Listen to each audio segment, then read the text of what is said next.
नमस्कार दोस्तों, free study 94 YouTube channel पे आपका फिर से स्वागत है। झारखंड समान ज्ञान के स्तर पे हमारा ये तीसरा लेक्चर है और आज के लेक्चर में हम बात करेंगे झारखंड का इतिहास पार्ट 1। इस सेगमेंट से आपको पता है कि जेपीएससी में लगभग आपका झारखंड स्पेशल से काफ़ी सारे क्वेश्चन बनते हैं, यानी इतिहास से रिलेटेड काफ़ी क्वेश्चन यहाँ पे देखने को मिलता है आपके एग्जामिनेशन में। तो हम एक एक करके उन सारे फैक्ट्स को देखेंगे जहाँ से आयोग पहले भी प्रश्न बना चुका है और आगामी जो 11th जेपीएससी का जो नोटिफिकेशन आया हुआ है इसमें भी प्रश्न बन सकते हैं। तो एक एक करके हम उन सारे फैक्ट्स को देखेंगे। वीडियो को शुरू से लास्ट तक देखिएगा। वीडियो अगर पसंद आए तो लाइक जरूर कीजिएगा और अभी तक चैनल को सब्सक्राइब नहीं किया है दोस्तों तो प्लीज़ चैनल को भी सब्सक्राइब कीजिए। इससे पहले भी हमने क्लास 1 और क्लास 2 जो हमने कंप्लीट किया हुआ है उसकी लिंक जो है डिस्क्रिप्शन बॉक्स में एक प्लेलिस्ट बना दिया है हमने। आप प्लेलिस्ट को जा करके आप देखिए, कंप्लीट आपको जो है एक एक करके। और ये क्लासेस जो है थोड़ा हमारे स्वास्थ्य इश्यूज़ के कारण ये नहीं आ रहा था बीच में, बट ये आपको डेली क्लासेस आपको मिलेंगे। शाम 6 बजे आप डेली आप लेक्चर को देख सकते हैं। तो हम अपने टॉपिक को स्टार्ट करते हैं। देखिए, आज हमारा जो लेक्चर है ये है झारखंड का ऐतिहासिक परिचय। ठीक है, अब झारखंड के ऐतिहासिक परिचय के बारे में हम बात करें तो अब ये देखिए यहाँ पे लिखा हुआ है झारखंड। झारखंड का मतलब क्या होता है? झारखंड का मतलब आप इसको अगर दो शब्द में अगर तोड़ें तो झार प्लस खंड।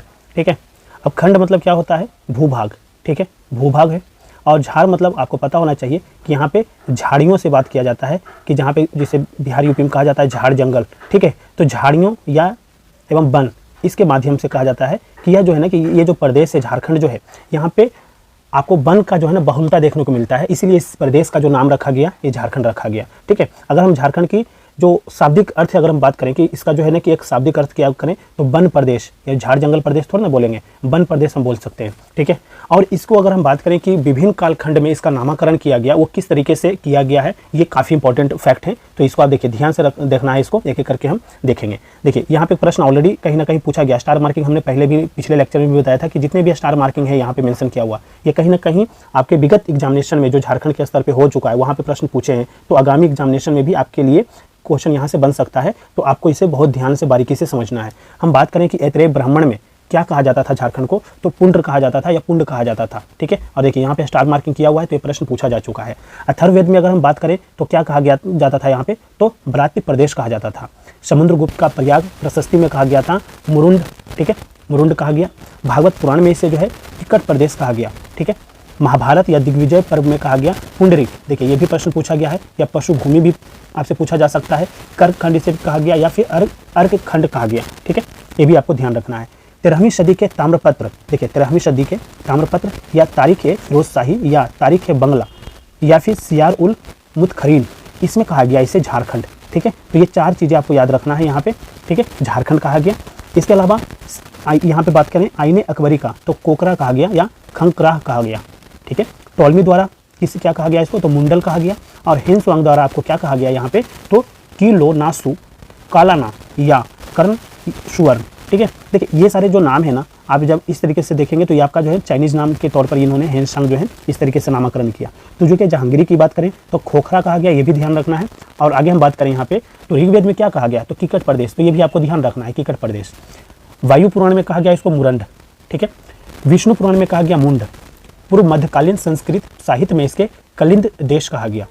और कबीर के दोहे या पद्मावत जायसी द्वारा रचित जो है इसमें अकबरनामा में और नरसिंह देव द्वितीय के ताम्रपत्र में इसे कहा गया झारखंड। यानी झारखंड जो है कम से कम 8 से 9 जगह पे कहा गया है। तो ये सारी चीज़ें आपको ध्यान रखना है। ठीक है, कौटिल्य के अर्थशास्त्र में इसे कुक्कुट या कुक्कुट देश कहा गया।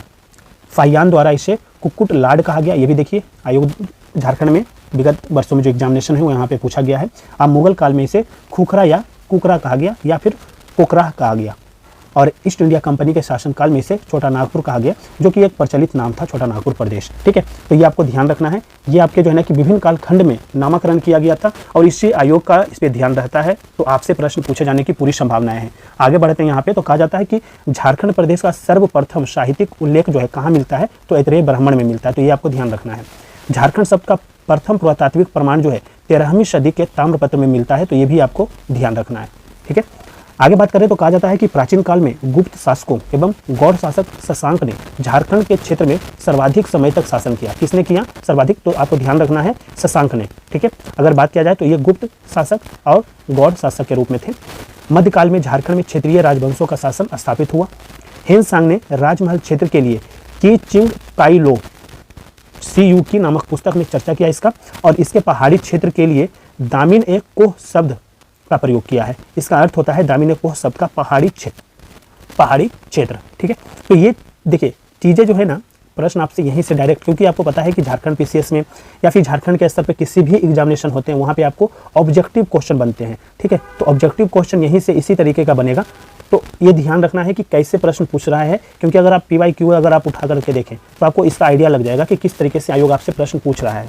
हम आगे बढ़ें तो कहा जा रहा है यहाँ पे देखिए कि कैप्टन टैनर ने के सर्वेक्षण के आधार पर 1832 ईस्वी में दामिनीकोह की स्थापना हुई थी।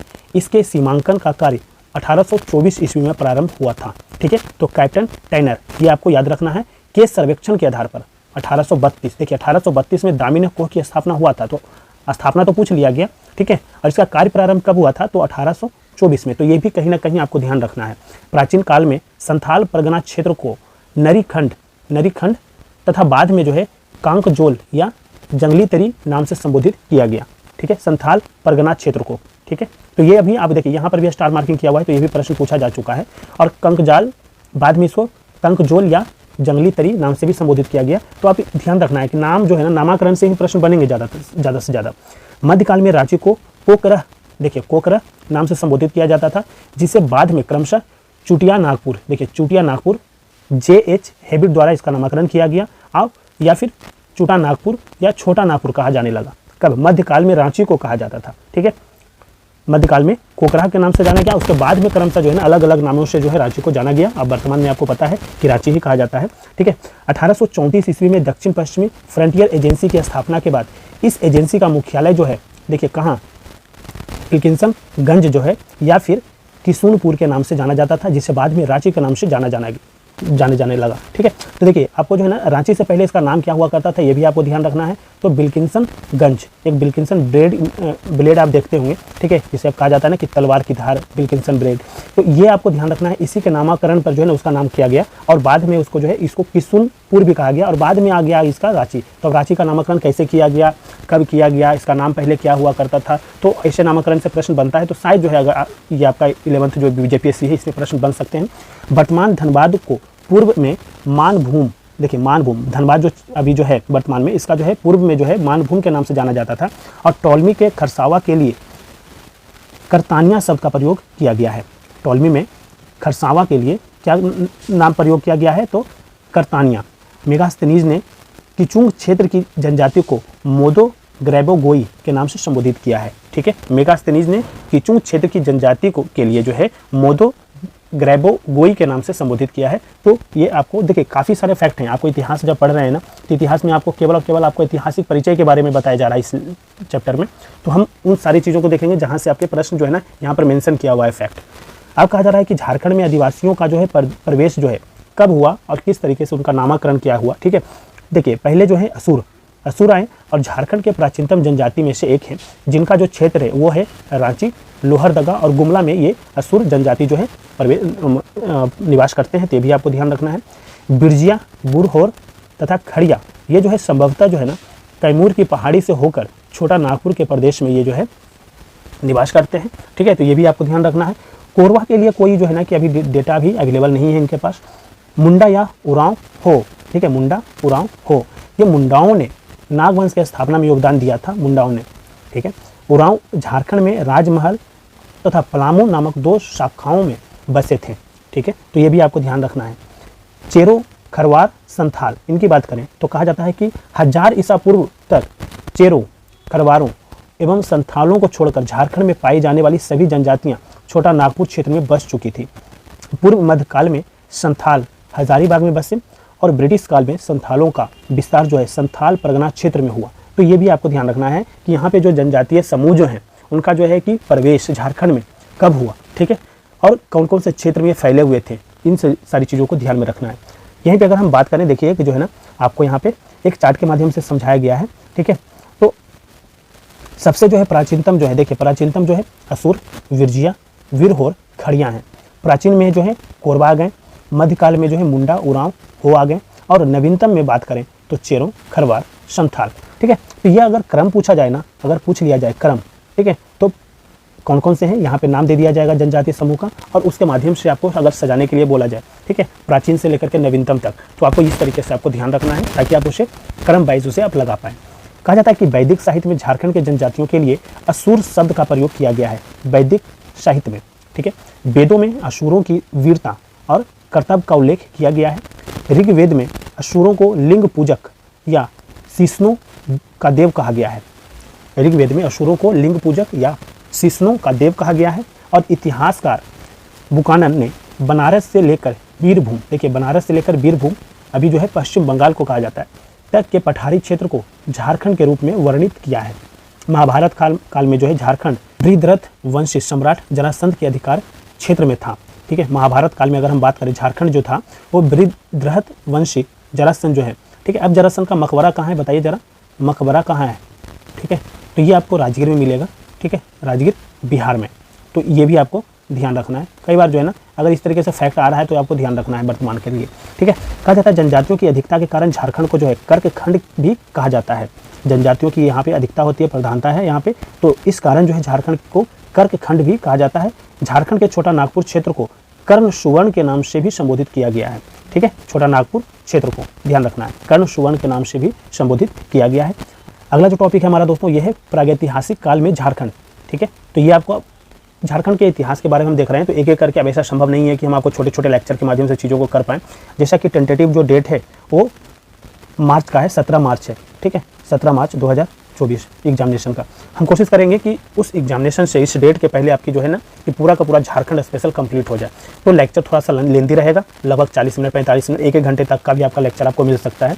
तो फिलहाल अभी हम इस टॉपिक को देखते हैं कि प्रागैतिहासिक काल में झारखंड की स्थिति कैसी थी। तो कहा जाता है कि प्रागैतिहासिक काल कहते किसको हैं, तो यहाँ पे संक्षिप्त में बता दिया गया है कि प्रागैतिहासिक काल किसे कहते हैं। तो कहा जाता है कि वैसा काल, ठीक है, वैसा काल जिसका कोई लिखित साक्ष्य जो है ना उपलब्ध नहीं है।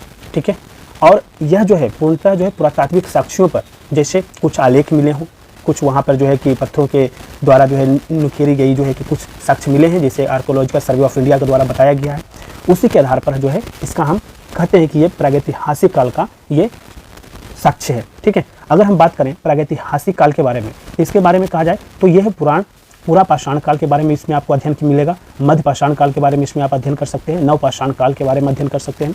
और नव पाषाण काल में भी अगर हम देखें तो ताम्र पाषाण काल, कांस्य युग और लौह युग, कैसे कैसे एक एक जो है कालखंड चेंज होता गया और कैसे कैसे मानव का विकास होता गया। ठीक है, उन सारी चीज़ों को हम देखेंगे। और इसमें हम ये भी देखेंगे कि आप लोग जानते होंगे कि पहले मानव जो है आदि मानव हुआ करते थे, तो कैसे उनका डेवलपमेंट हुआ। तो ये आपको प्रागैतिहासिक काल के इतिहास अगर हम पढ़ रहे हैं तो इसमें हम एक एक करके उन सारे चीज़ों को देखेंगे। कैसे आपको जो है कि किसान खेतीबाड़ी करना शुरू किए, कैसे लौह का इस्तेमाल करने लगे, लोहे का। ठीक है, तो यहाँ पर अगर हम सबसे पहले बात करें तो पूरा पाषाण काल के बारे में बात करें तो इसका जो कालखंड जो है माना जाता है कि कालक्रम 25 लाख ईसा पूर्व से 10,000 ईसा पूर्व तक इसलिए जो है कालखंड इसको माना जाता है। और कहा जाता है कि इस काल में जो है लोग आखेट शिकारी एवं खाद्य संग्राहक थे, यानी क्या करते थे, शिकार करते थे, जंगलों में जाकर के शिकार करते थे और अपने लिए जो है भोजन का इकट्ठा करते थे। और इस काल में कृषि का कोई उनको ज्ञान नहीं था। ठीक है, तो उन्होंने क्या किया कि पशुपालन का प्रारंभ भी नहीं हुआ था, तो ये क्या करते थे कि जंगलों में जाकर के अपने लिए जो है कि क्या करते थे, शिकार करते थे, जानवरों का शिकार करते थे और अपने लिए पेट भरने के लिए भोजन का संग्रहण करते थे। इस काल में आग की जानकारी हो चुकी थी, यानी आपको पता होगा कि अब जैसे शिकार करेंगे तो कहीं ना कहीं आपको पता होगा कि बचपन में आपने पढ़ा होगा कि पत्थर मारा जंगल में और जंगल में जो पत्थर पे पत्थर टकराया तो उससे चिंगारी निकली और जंगल में आग लग गया। तो इसके कारण जो है ना उन लोगों को पूरा पाषाण काल में जो है उनको आग की जो है जानकारी हो चुकी थी, लेकिन उसके उपयोग का ज्ञान उस समय भी नहीं था इनको। झारखंड में ही अगर हम बात करें तो कहा जाता है कि इस काल के अवशेष कहाँ कहाँ मिलता है, तो देखिए इस काल में झारखंड में, इस काल के जो है झारखंड में जो अवशेष जो है वो हजारीबाग से आपको देखने को मिलेगा, बोकारो से मिलेगा, रांची से मिलेगा, देवघर से मिलेगा, पश्चिमी सिंहभूम से मिलेगा और पूर्वी सिंहभूम आदि से क्षेत्रों से जो है पूरा पाषाण काल के अवशेष जो है आपको देखने को मिल जाएगा। हजारीबाग से पाषाणकालीन मानव द्वारा निर्मित पत्थर के औजार का जो है यहाँ पर औजार मिला है। तो ये भी आपको ध्यान रखना है कि पाषाणकालीन जो है मानव निर्मित पत्थर का औजार झारखंड के किस क्षेत्र से मिला है, तो याद रखना है बिल्कुल। यहाँ पे आपको झारखंड के स्तर पर अगर पूछा जा रहा है तो हजारीबाग याद रखना है। ठीक है, कहा जा रहा है कि मई 2019 में देखिए भारतीय पुरातत्व विभाग रांची सर्कल ने लगभग 10,000 वर्ष पुराने पूरा पाषाण काल अवशेष रांची, रामगढ़, सिमडेगा, पश्चिमी सिंहभूम को से खोजा है। ठीक है, तो पश्चिमी सिंहभूम से बहुत सारी चीज़ों को जो है ना पूरा पाषाण काल के अवशेष जो है खोजा है, तो ये आपको ध्यान रखना है। कहाँ कहाँ से खोजा है, तो रांची से खोजा है, रामगढ़ से खोजा है, सिमडेगा से खोजा है और पश्चिमी सिंहभूम से खोजा गया है मई 2019 में। अगर हम मध्य पाषाण काल के बारे में बात करें मित्रों, तो कहा जाता है कि यह जो मध्य पाषाण काल का जो कालक्रम है, ठीक है, ये है आपका 10,000 ईसा पूर्व से 4,000 ईसा पूर्व तक माना जाता है। और इस काल में जो है पशुपालन की शुरुआत जो है हो चुकी थी, ठीक है। और झारखंड में इस काल के जो अवशेष जो मिले हैं वो है दुमका, पलामू, धनबाद, रांची, पश्चिमी सिंहभूम और पूर्वी सिंहभूम आदि क्षेत्रों से जो है मध्य पाषाण काल के जो है अवशेष मिले हैं, ठीक है। अब हम बात करें तीसरा जो है नवपाषाण काल। देखिए हम झारखंड के इतिहास के बारे में बात कर रहे हैं, ना कि भारतीय इतिहास के बारे में बात कर रहे हैं। तो झारखंड के स्तर पर आपका जो पेपर 2 है, यहाँ पे सारे क्वेश्चन यहीं से बनते हैं, ठीक है। झारखंड स्पेशल 100 क्वेश्चन 200 नंबर का है, तो हम उस पर बहुत ज़्यादा फोकस करेंगे, क्योंकि ये जो पेपर है हर एक स्टूडेंट्स के लिए एक चैलेंज है, ठीक है। तो हम उन सारे फैक्ट्स को देख लेंगे ताकि आपके मैक्सिमम मार्क्स वहाँ पे आप गेन कर पाएँ। अगर नवपाषाण काल की बात करें तो इसका कालक्रम जो है 10,000 ईसा पूर्व से 1,000 ईसा पूर्व तक माना जाता है। और नवपाषाण काल में जो है ना कहा जाता है कि कृषि की शुरुआत हो चुकी थी, ठीक है। और तो ये ध्यान रखिए कि क्रम जो है आपको ध्यान रखना है, और किस क्रम में और किस काल में जो है कि मानव ने किसकी शुरुआत कर दिया था। तो आप मध्य पाषाण काल में देखें तो पशुपालन शुरू कर दिया। नवपाषाण काल में बात करें तो एक महत्वपूर्ण जो है वो कृषि की शुरुआत हो चुकी थी, ठीक है। यहीं पे अगर हम बात करें नवपाषाण काल की ही, तो कहा जाता है कि इस काल में आग के उपयोग और कुंभकारी का जो है प्रारंभ हो चुका था। आग का भी इस्तेमाल करने लगा इन्होंने, ठीक है। और झारखंड में इस काल के जो अवशेष है, देखिए रांची से मिला है, लोहरदगा से मिला है, पश्चिमी सिंहभूम से मिला है, पूर्वी सिंहभूम आदि क्षेत्रों से जो है ना प्राप्त हुए हैं। और छोटा नागपुर प्रदेश में इस काल के 12 हस्त कुठार पाए गए हैं, ठीक है। अब कुठार क्या है, ठीक है, तो कुठार एक प्रकार का अगर देखे जाए तो हस्त कुठार तो किसी प्रकार का हथियार की बात किया जा रहा हो, या फिर उनके द्वारा उपयोग में लाई गई ऐसी वस्तुएं होंगी जिसका जो है कि जो अवशेष जो है वो छोटा नागपुर प्रदेश से मिला है, ठीक है। तो इस तरीके से आपको ध्यान रखना है। ताम्रपाषाण काल की अगर हम बात करें यहाँ पे, तो कहा जाता है कि इस कालक्रम का जो है, इसका जो कालक्रम है 4,000 ईसा पूर्व से 1,000 ईसा पूर्व तक जो है माना जाता है। यह काल जो है हड़प्पा पूर्व काल, हड़प्पा काल, हड़प्पा पश्चात काल तीनों से संबंधित है, ठीक है।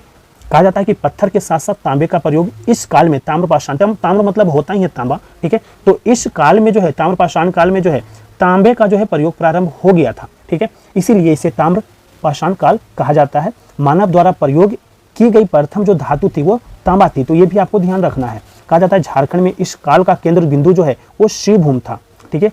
झारखंड में इस काल का ताम्रपाषाण काल का जो केंद्र बिंदु था, ठीक है, वो सिंहभूम था। तो ये भी आपके लिए फैक्ट बन सकता है, ठीक है। कहा जाता है कि इस काल में असुर, विरजिया, बिरहोर जनजातियां तांबा गलाने, उससे संबंधित उपकरण बनाने की कला से परिचित हो चुके थे, सीख चुके थे वो लोग काम, ठीक है। कहा जाता है कि झारखंड के कई स्थानों से तांबा की कुल्हाड़ी तथा हजारीबाग के बाहर गंडा से तांबे की 49 खानों के अवशेष प्राप्त हुए हैं, ठीक है। तो ये भी आपको ध्यान रखना है। झारखंड के कई स्थानों से जो है, कई जगहों से जो है तांबे की कुल्हाड़ी मिला है। और अगर हम बात करें हजारीबाग के बाहर गंडा से जो है ना 49 खानों के, ठीक है, जहाँ पर जो ये काम हुआ करता था वहाँ पे जो है 49 खानों के अवशेष प्राप्त हुए हैं। ताम्र या तांबा युग की अगर हम बात करें मित्रों, तो कहा जाता है कि इस युग में तांबा से निर्मित उपकरणों का प्रयोग जो है प्रारंभ हुआ है। और इस युग में असुर, विरजिया, बिरहोर जनजातियों के द्वारा तांबा के खानों के अयस्क निकालकर उसे गलाकर विभिन्न उपकरणों का निर्माण किया जाता था। कांस्य युग की बात करें तो कहा जाता है कि कांस्य युग में तांबे में टीन मिलाकर कांसा निर्मित किया जाता था। कांस हो गया ना, तो कांस मतलब कांसा, यानी तांबे में टीन मिला दिया जाता था और उससे जो है ना कांसा बनाया जाता था। उससे बने उपकरणों का प्रयोग जो है लोगों के द्वारा किया जाने लगा। और छोटा नागपुर क्षेत्र के असुर जो जनजातियां थी, जिसे जो है झारखंड के प्राचीनतम जनजाति कहा जाता है, तथा बिरजिया जनजातियों को कांस्य युगीन औजारों का प्रारंभ करता माना जाता है, ठीक है। ये आपको ध्यान रखना है। कहा जाता है लौह युग की बात करें तो कहा जाता है दोस्तों कि इस युग में लोहा से बने उपकरण का प्रयोग किया जाता था। लौह युग है तो लोहे से ही बने उपकरण का इस्तेमाल किया जाएगा। झारखंड के असुर तथा विरजिया जनजाति को ही लौह से निर्मित औजारों का प्रारंभ करता माना जाता है। असुर तथा विरजिया जनजातियों ने उत्कृष्ट लौह तकनीक का विकास किया। देखिए, ये उत्कृष्ट लौह तकनीक का विकास किस जनजाति के द्वारा किया गया है, तो आपको ध्यान रखना है असुर और विरजिया, ठीक है। कहा जाता है इस युग में झारखंड का संपर्क सुदूर विदेशी राज्यों से भी था। झारखंड में निर्मित लोहे को इस युग में मेसोपोटामिया तक भेजा जाता था, जहां दमिश्क में इस लोहे से तलवार का निर्माण किया जाता था। तो ये आपके लिए इंपॉर्टेंट फैक्ट है, याद किया जा रहा था, ठीक है। तो कहीं ना कहीं ये आपको याद रखना, मेसोपोटामिया, ठीक है, दमिश्क में जो है तलवार का निर्माण, ठीक है। तो ये भी आपको ध्यान रखना है। फैक्ट अगर पूछे जाते हैं ना तो आपके देखिए इस सारे फैक्ट अगर आ रहा है प्रश्न एग्जामिनेशन में तो प्रश्न नहीं गलत होने चाहिए। वीडियो को लगातार आपको देखना है, 2 से 3 बार आप रिवाइज कर लोगे वीडियो के माध्यम से, या फिर आप पीडीएफ के माध्यम से भी रिवाइज कर सकते हैं, ऐसा कोई दिक्कत नहीं है। कोशिश कीजिए कि वीडियो के माध्यम से देखिएगा, ताकि आपका जो है ना कि जो टाइम है पढ़ने का या सुनने का, सुनने से बहुत सारी चीज़ें रिकॉल होती है, पढ़ेंगे तो आपके माइंड में बहुत सारी चीज़ें चलते रहेगा, और जहाँ आधे घंटे का लेक्चर है वहाँ आप उसे पढ़ करके 1.5 घंटे 2 घंटे अपना टाइम वेस्ट करेंगे, समय उतना है नहीं मित्रों, ठीक है। तो आप वीडियो के माध्यम से ज़्यादा रिवाइज करें, और इसकी जो है ना कि आप स्पीड भी बढ़ा करके देख सकते हैं। तो ये तो सुविधा है ही, यूट्यूब दे ही रहा है आपको, ठीक है। अब हम देखें कि विभिन्न स्थानों से प्राप्त जो है पुरातात्विक अवशेष, इसकी अगर हम बात करें तो देखिए कहा जाता है कि ये जो जिला जो है ये हजारीबाग में आता है, ठीक है, हजारीबाग जिला में आता है, और ये जो स्थान है इसको हजारीबाग जिला में। और कहा जाता है कि यहाँ से जो प्राप्त अवशेष है पुरातात्विक, कहा जाता है कि पूर्व बड़े पत्थरों पर आदि मानव द्वारा निर्मित चित्र मिला है, खुला सूर्य मंदिर मिला है, और शैल चित्र दीर्घा की जो है वहाँ से हम अवशेष प्राप्त हुए हैं। कहा जाता है कि इसको के शैल चित्र दीर्घा में नक्षत्र मंडल, अंतरिक्ष यान एवं अंतरिक्ष मानव के चित्र अंकित हैं। इसको गांव में बर्फ आयु आइस एज की गहरी भूमिगत गुफा स्थित है, और यहाँ से देखिए स्टार मार्किंग है, ये प्रश्न बना हुआ है, ठीक है। सीतागढ़ा पहाड़ ये भी हजारीबाग में आता है, हजारीबाग जिला में आता है। कहा जाता है कि 6ठी शताब्दी में निर्मित बौद्ध मठ के अवशेष, विशेष रूप से बुद्ध की 4 आकृतियों से युक्त एक स्तूप तथा काले भूरे बलुआ पत्थर की सुंदर स्त्री की खंडित प्रतिमा यहाँ पे देखने को मिला है, ठीक है। तो आपको याद रखना है सीतागढ़ा पहाड़ हजारीबाग जिला में है, दूध पानी हजारीबाग जिला में है। देखिए हजारीबाग से रिलेटेड जो है ना आपको बहुत सारे फैक्ट्स देखने को मिलेगा यहाँ पे। 8वीं शताब्दी के अभिलेख यहाँ पे देखने को मिला है दूध पानी हजारीबाग से। सरैया रहन दहोंगी ये भी हजारीबाग जिला में है। पाषाणकालीन पत्थर के उपकरण यहाँ से मिले हैं, और पाषाणकालीन भाला व कुल्हाड़ी का अवशेष यहाँ से प्राप्त हुआ है। बाहर गंडा की बात करें तो कहा जाता है ये भी आपका हजारीबाग क्षेत्र में आता है, और तांबे की 49 खानों के अवशेष यहाँ से प्राप्त हुए हैं। ताम्र काल की अगर हम बात कर रहे थे तो वहाँ पे हम बाहर गंडा की बात किया था। दुमदुमा की बात करें तो ये भी हजारीबाग में आता है, यहाँ से जो है ना शिवलिंग का अवशेष मिला है। और मांडू बड़का गांव और रजरप्पा की बात करें तो ये भी हजारीबाग में आता है, और कहा जाता है कि यहाँ से पाषाणकालीन मानव द्वारा निर्मित पत्थर के औजार प्राप्त हुए हैं, जैसे कुल्हाड़ी, बेधनी, बेधक, खुर्ची और तक्षणी। इसकी जो है पाषाणकालीन मानव निर्मित पत्थर के औजार मिले हैं। कहाँ से? मांडू, बड़का गांव, रजरप्पा, ये हजारीबाग जिला में आता है। हजारीबाग की अगर हम बात करें तो हजारीबाग में ही गुलाबी बलुआ पत्थर पर निर्मित अष्टदलीय कमल का जो है अवशेष मिला है। और भवनाथपुर की बात करें तो ये गढ़वा जिला में आता है। इसमें कहा जाता है यहाँ से जो अवशेष प्राप्त हुए हैं दोस्तों वो हैं आखेट, शिकार के चित्र जिनमें हिरण, भैंस आदि पशुओं के जो है चित्र प्राप्त हुए हैं। पांडु की बात करें जो कि पलामू जिला में आता है, और बात करें तो कहा जाता है कि यहाँ से 4 पाए वाली पत्थर की चौकी जो है का अवशेष मिला है। इसे पटना संग्रहालय में सुरक्षित रखा गया है, तो ये भी आपको ध्यान रखना है। कहा जाता है पलामू किला लातेहार जिला में आता है ये। और कहा जाता है देखिए यहाँ पर पांडुप से रिलेटेड एक और फैक्ट है कि मिट्टी की दीवार और मिट्टी के कलश व तांबे के औजार भी यहाँ पे देखने को मिला है, ठीक है, यहाँ से अवशेष मिले हैं। पलामू किला लातेहार की बात करें तो भगवान बुद्ध की भूमि स्पर्श मुद्रा में एक मूर्ति का जो है अवशेष मिला है। और पलामू प्रमंडल की बात करें तो तीनों जो है पाषाण कालों के औजार यहाँ से अवशेष के रूप में प्राप्त हुए हैं। बारूहडीह की बात करें जो कि सिंहभूम जिला में आता है।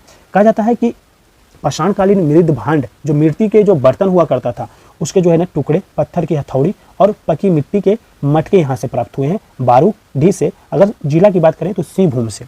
बेनू सागर की बात करें मित्रों तो कहा जाता है कि बेनू सागर जो है सिंहभूम में ही आता है, जिला में आता है। और 7वीं शताब्दी के जैन मूर्तियाँ यहाँ से प्राप्त हुई है।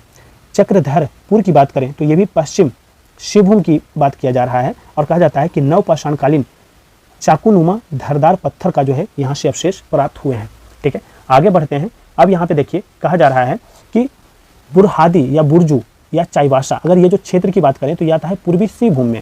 कहा जाता है कि इस क्षेत्र से 9 पाषाणकालीन पत्थर के कुदाल मिले हैं, छेनी मिला है, चाकू मिला है और पॉलिशदार छीनी के अवशेष मिले हैं। बोनगरा की बात करें तो ये भी आता है पूर्वी सिंहभूम में। और यहाँ से पत्थर से बने मृद भांड, पत्थर के मनके और कुल्हाड़ी, ब्लेड, प्रस्तर, रिंग स्टोन के अवशेष मिले हैं। बानाघाट की बात करें मित्रों तो कहा जाता है ये भी आपका पूर्वी सिंहभूम क्षेत्र में आता है। और यहाँ से 9 पाषाणकालीन पत्थर, काले रंग का मृद भांड का अवशेष प्राप्त हुआ है। लोहरदगा की बात करें तो लोहरदगा जिला में ही है। और कहा जाता है कि प्रागैतिहासिक कालीन कांसे का प्याला यहाँ से मिला है, उसके अवशेष मिले हैं। और नामकुम की बात करें तो जो कि रांची जिला में आता है। और यहाँ पे तांबे एवं लोहे के औजार तथा बाण के फलक मिले हैं।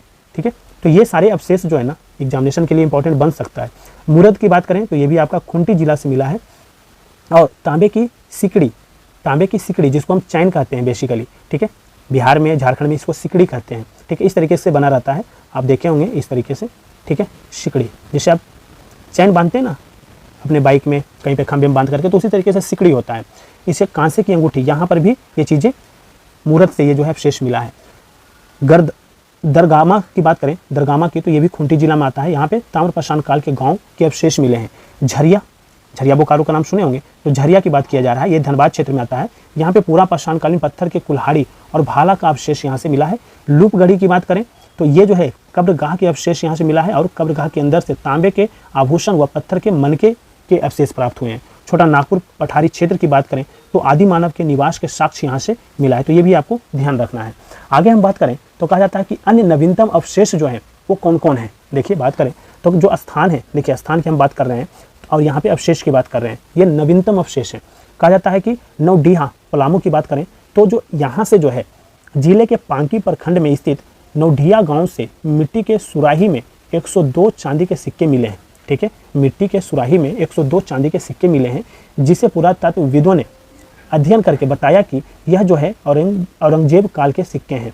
ठीक है, गुमला की बात करें तो गुमला में कहा जाता है कि गुमला जिले के सिसई प्रखंड स्थित ऐतिहासिक नवरत्नगढ़ किले की पुरातात्विक खुदाई में एक प्राचीन भूमिगत महल की संरचना मिली है, इसका अवशेष मिले हैं। तो कहीं ना कहीं आपको ध्यान रखना है, क्योंकि ये अभी लेटेस्ट जो है ना अवशेष मिले हैं। ठीक है, भारतीय पुरातत्व सर्वेक्षण विभाग के अनुसार यह लगभग 600 वर्ष पुरानी संरचना है। इसके अतिरिक्त खुदाई में कई प्राचीन अवशेष मिले हैं यहाँ से गुमला से, तो ये आपको ध्यान रखना है।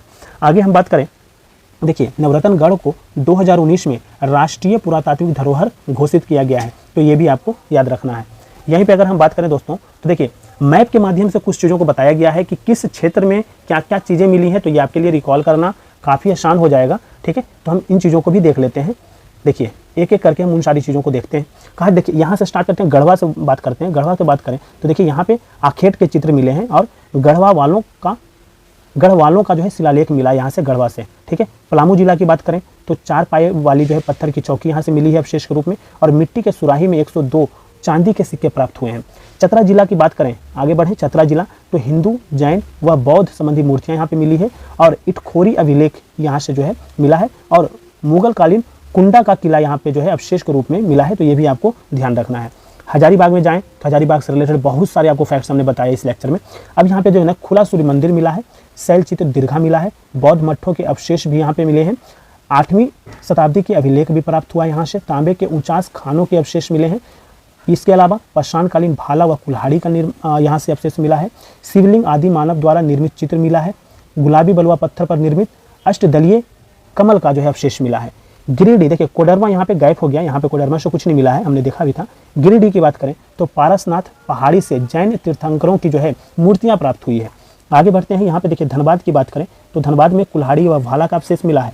बोकारो की बात करें मित्रों तो हस्त कुठार मिला है यहाँ पे, और यहाँ पे देखिए रांची से हमने देखा था कि बाण के फलक मिले हैं, लोहे के औजार का अवशेष मिले हैं, तांबे के कंगन मिले हैं। ठीक है, पूर्वी शिवभूमि की बात करें तो यहाँ पे पत्थर के मनके मिले हैं, काला मृद भांड मिला है, नवपाषाण काल के पत्थर भी यहाँ पे देखने को मिला है।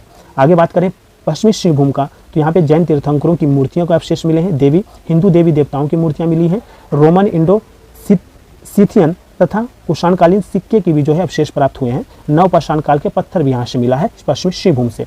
खूंटी की बात करें मित्रों तो कहा जाता है यहाँ से कांसा की जो है अंगूठी मिला है, और तांबे की जो है ना सिकड़ी मिले हैं। गुमला की बात करें तो गुमला में आपको हापामुनि मंदिर का अवशेष मिला है, तांबा की कुल्हाड़ी का अवशेष मिला है, और भूमिगत महल का जो है अवशेष मिला है।